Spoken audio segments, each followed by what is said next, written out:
jadi. Tahu nih gue bingung mana perut gue lapar lagi. Ah, sabarin deh, ntar juga rezeki juga datang.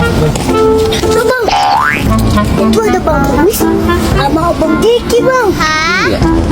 Nih, dulu kita kan cuma satu. Bener. Dia diminta bang sama dia dihabisin. Waduh.